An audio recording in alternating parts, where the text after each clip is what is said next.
still for people who were considered free and European. But if you were enslaved, an indigenous person or an African person, that characteristic of freedom is no longer there. So they went about baptizing indigenous people, converting African people, and they could baptize them, but what this law said is you will be baptized and made Christian, but you will not be free. Does that make sense? So how many of you understand that anti-blackness sits at the heart of white morality?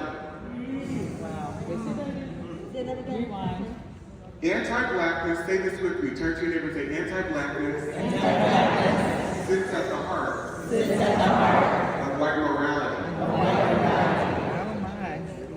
And I'm going to go to another, so this is the law that gave white Christians gave to other Christian folk. This is under the English, this is in Virginia, to be able to murder black people with impunity. And here's how it reads. It's called the Casual Killing Act. Turn to your neighbor and say, it's not malicious killing, it's casual killing.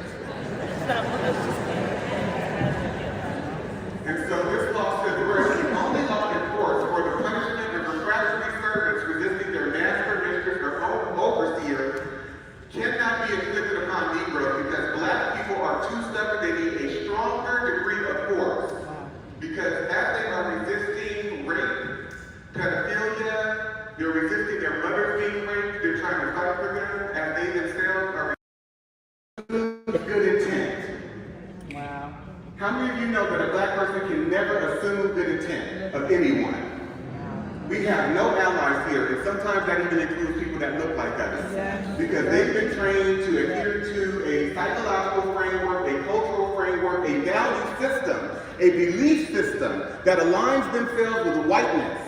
And so I have to understand and size up very quickly and accurately who in the room is doing their work. Because even black people cater to white comfort and seek validation from white people and other non-black people, and they see a valuelessness when it comes to other black people. So I have to stay away from those blacks. Turn to your neighbor and say, you have to stay away from those blacks. You have to stay away from those blacks. And don't get me wrong, I'm very clear because I used to be one of them. And I'm in recovery. And I still probably could be or can be given the circumstance or whatever. But I'm working on myself. And so I'm inviting all of you, as I am too, to be on this journey of recovery from white supremacy. Recovery from anti-blackness. So I'd like for you to turn to your neighbor really briefly and just share. What's your initial reaction to some of the examples that I just shared? I'll give you 30 seconds each at what I was finding out. And it allowed me to understand that there's not one African-American person in this country or Afro-Latino person or person of African descent who has a lineage that dates back to the antebellum period.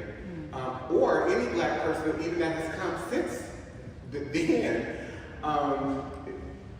whatever result I see, whether they're economically deprived, whether they are on drugs, whether they have been abused or ravaged by the white supremacist system of criminality, it's not their fault.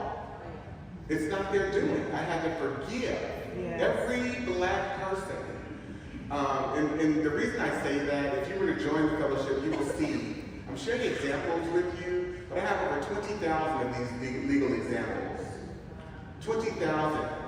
And when you do a chronological trek into the present, it becomes very clear the things that have been happening.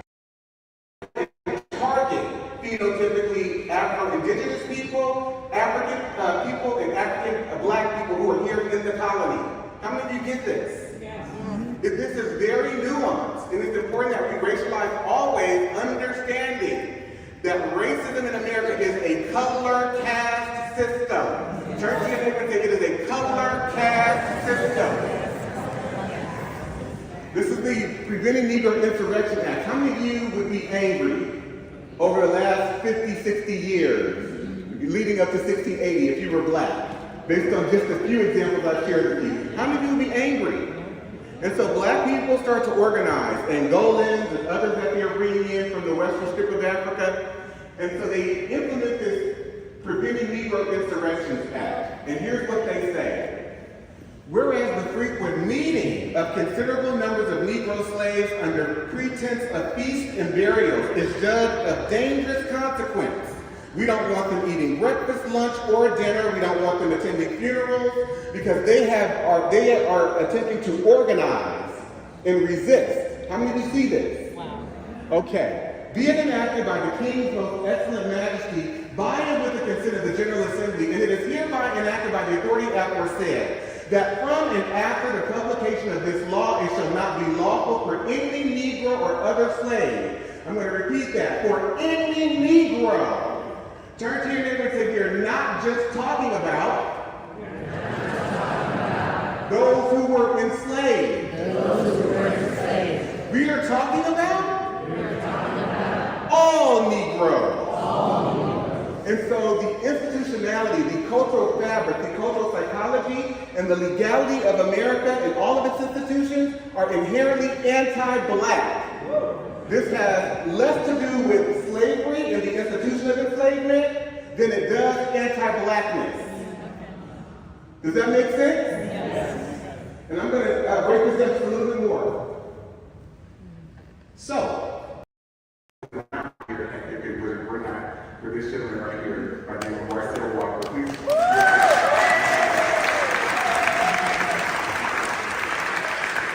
my other assistant, who just handles my whole life, I call her my second brain, Jayandra Henderson. She's not here, but she's just incredible. I want to give some recognition to Dr. Marcus Campbell and Dr. Pat Savage, who are here. If we can give them a round of applause.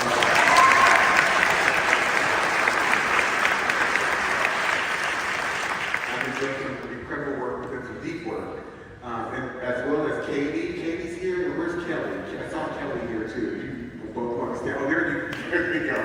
These two white women took the fellowship. I think Kelly, you took it once, and then you're back again. So she's taking it a second time, and we've just been building community and healing and together, transforming together. So thank you all.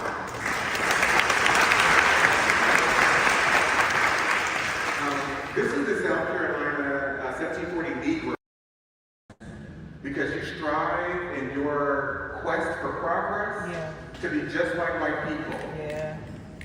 And so this extends to you. You've been trained to be psychotic. You've been trained to be delusional. Because how many of you are hearing this history for the first time? So many of these examples, by show of hands. The specifics of it. I want you to stand. How many of you are hearing it for the first time? And I would venture to say everyone in this room is, in terms of the specific examples. I'm sure you can have my presentation. That means you've been living within a delusion. Because you've not known what has gotten you here to this moment. And so you've been living in a delusional state. And so if white people have been trained to be sociopathic and psychopathic where black people are concerned, that is true for you too. Because everything that they believe, you believe. Everything that they value in terms of their educational system, language, logic, all of our cultural norms, standards, you brought into that too. So you have to do your own work and start your own journey. Thank you so much for having me.